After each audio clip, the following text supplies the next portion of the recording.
I did is to begin the journey to bring back the country to the food, to the trajectory of food production. I ordered immediately that we supply 1.5 million bags of fertilizer. The farmers, we now have the first 200,000 metric tons of fertilizer already landed in the country. We intend, as we have done, we've reduced the cost from about 6,000 to 700. I have also instructed that we work with even the land parcels we have within government, ADC, YS, prisons, to make sure that we use them to produce farm inputs, including seeds, and making sure that we are self-sufficient. I have also worked out with the cabinet to ensure that, since we already have a gap that is obvious because of the kind of harvest we've had, the unreliability of rain, the high cost of inputs have contributed to where we are, you know. And for your information, Sam, this is a journey. We didn't get here yesterday. Right. We got here because we took 3 years not making the right decisions. We suspended the fertilizer subsidy program, intervened when farmers were asking for farm input. That's 1.5 million bags of fertilizer. We will supply 6 million bags. We will ensure that they have the correct support. We are now working on mechanization.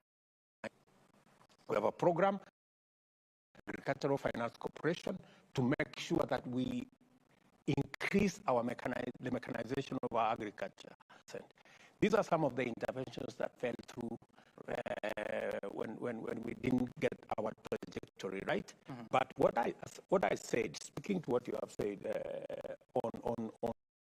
there was an attempt, you know, which was not well thought out, to try and introduce subsidies in that space, which failed miserably because we were spending 3 billion shillings every year to subsidize energy. There was no increase in consumption of electricity. There was no reduction of any products that were coming out of our factories. There was no increase of people who are getting employed because we had brought subsidy. It was just a waste.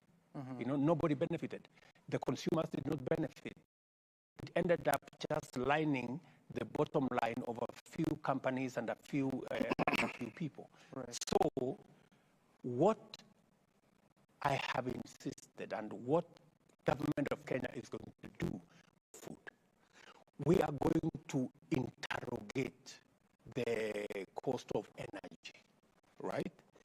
We have 3-4 lines, which I have instructed. We're going to spend 1 billion shillings to sort out 3 lines of transmission, 3 transmission lines, so that we can retire the plant we have in Moroni that is producing energy at 52 US cents.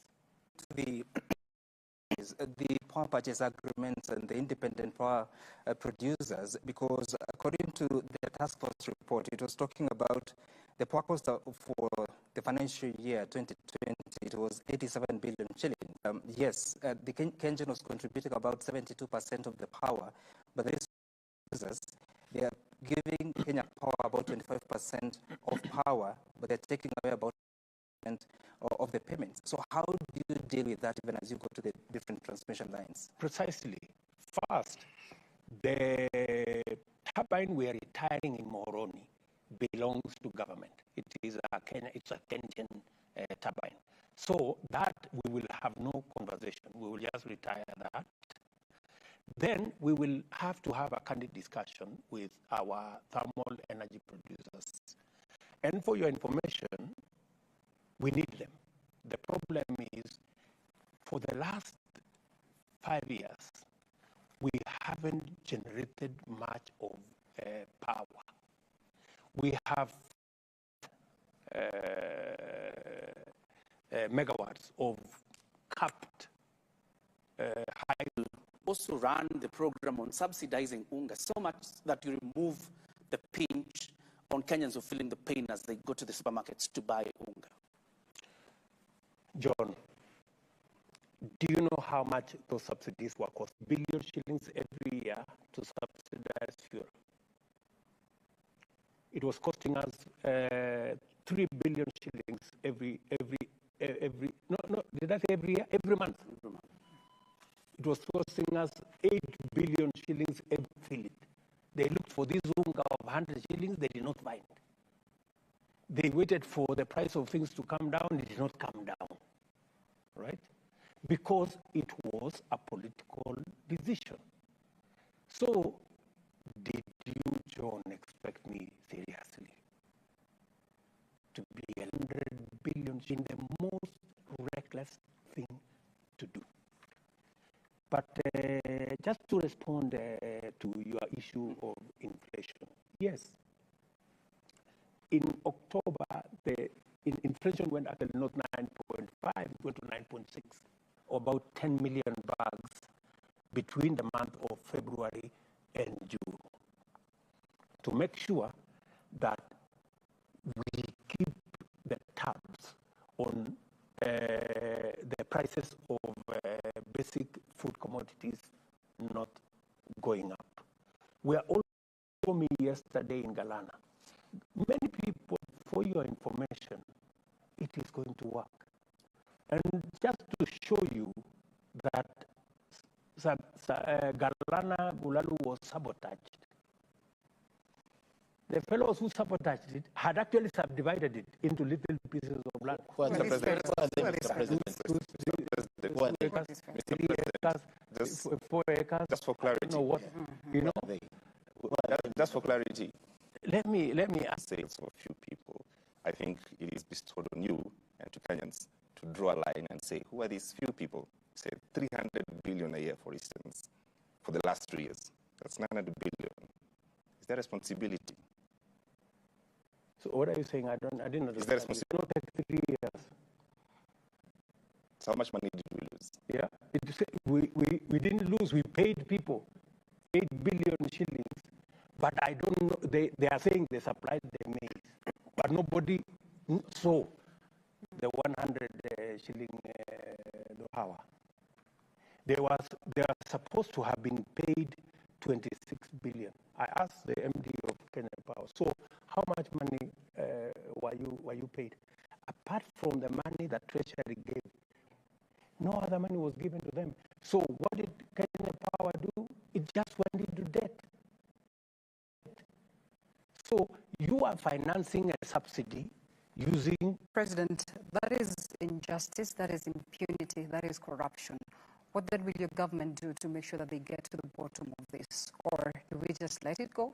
Let me tell you, because nobody, the UNGA subsidy, when I came into office as the audit, I think already 4 billion shillings had been paid. I said, before we pay the next 4 billion, we have to audit. So you're telling, that's number one. Number two, when I asked Kenya Power whether they were paid these 26 billion, nobody paid them. So what did they do? They didn't Kenya Power out of the mess that was that they were put in by subsidies. So these are, we cannot get Kenya where we all want. We have to make some of the difficult decisions.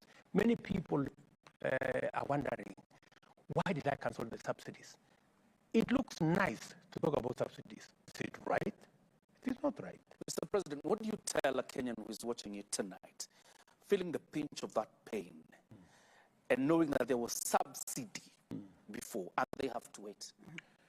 My good friend, even with the subsidy, how many Kenyans got there? One is to put the brakes tight for debt. And even what we had agreed, or what the former government had agreed with the World Bank, to borrow an extra 900 billion. I have started the trajectory to build our own revenue. You know, three things. Starting with William Ruto, everybody is going to pay tax. There will be no waiving, you know, the taxes for their businesses. You know, you buy this bank, you sell that bank, you waive taxes. You know, it's not going to happen under my administration. Everybody is going to pay that.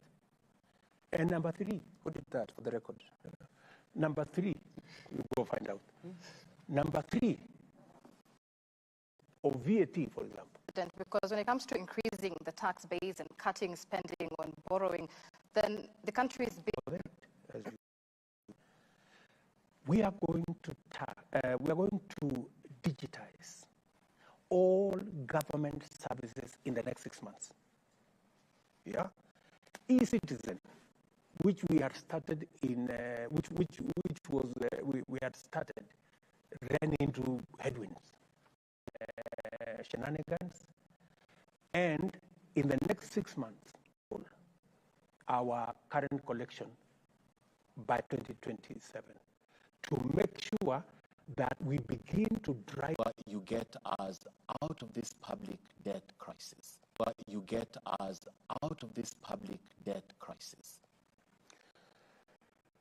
One bullet. Right? How will we sort this out? I have told you, I have given you because there is no miracle required. There is no magic required. It's just basic numbers. And it's not even difficult numbers of algorithm and whatever. It's just plus and minus. Right? We are collecting 2 trillion. We are spending 1.4 trillion to pay debt. We are remaining with how much? 600 million, right? Our salaries alone is 700 billion Kenyan shillings. So we have to borrow money to give to the counties. We have to borrow money to do operation and maintenance. We have to borrow. It cannot work like that, my friend. So what do we have to do? Yes. We need to make our numbers add up, cut down on our spending.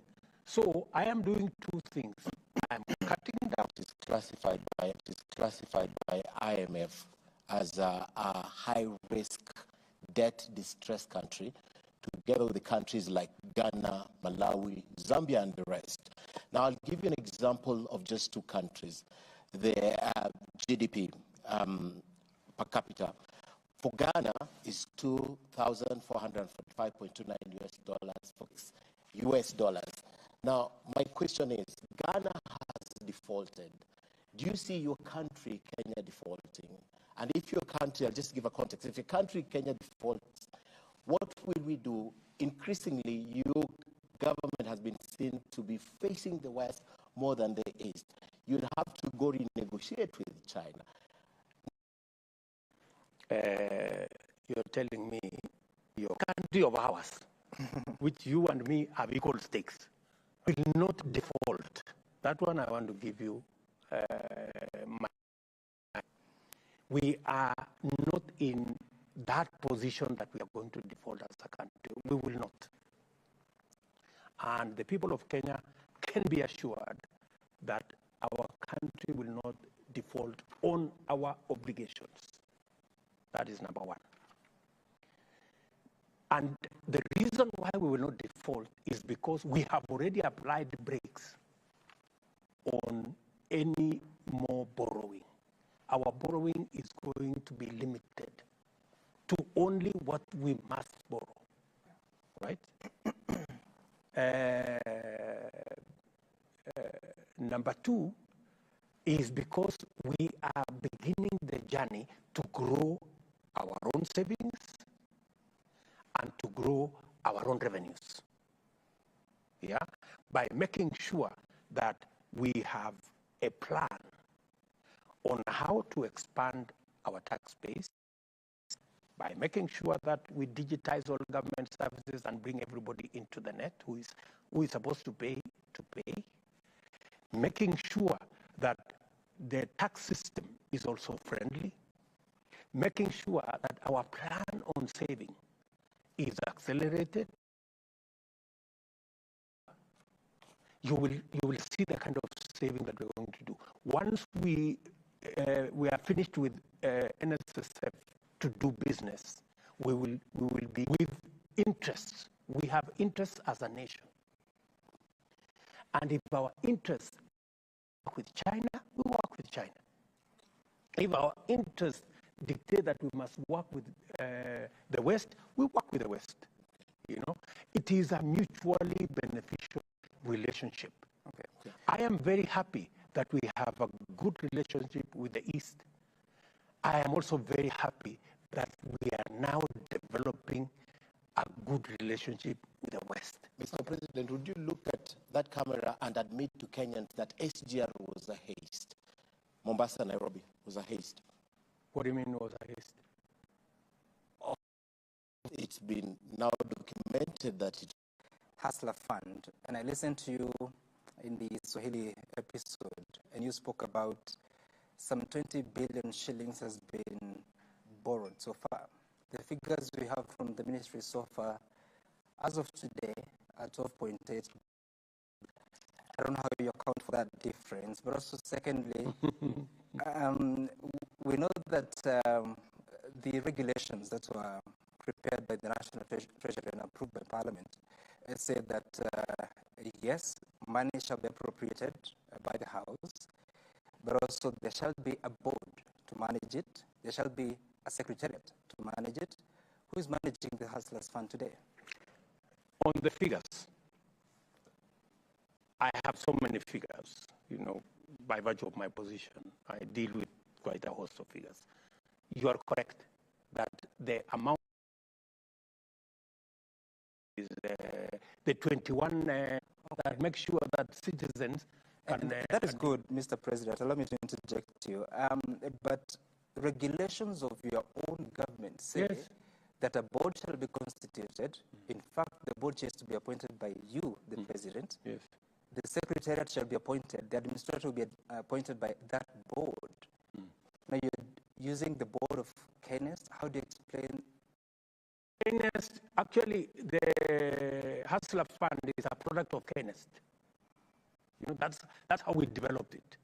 You know, and you see, Sam, while I agree with you that processes are very good, and we should do processes, but I think results are better.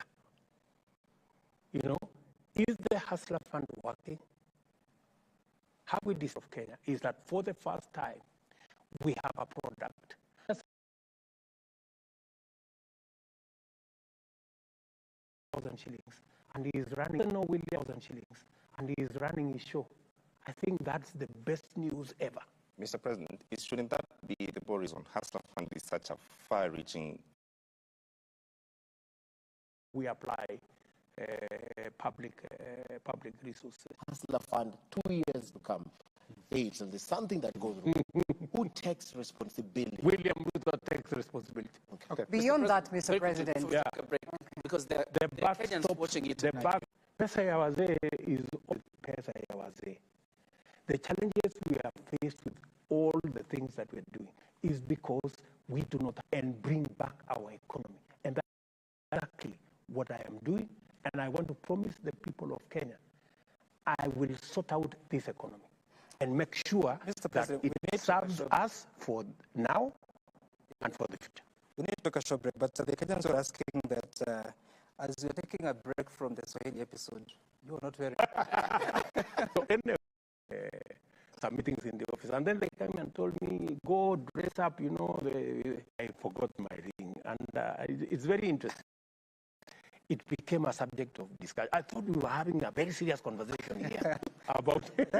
But anyway, let me tell you the story of the ring that you have asked. Yes. You know, when Rachel and I got married, we went to that fellow called Nagin Patni, I think it's Yes. there for River Road.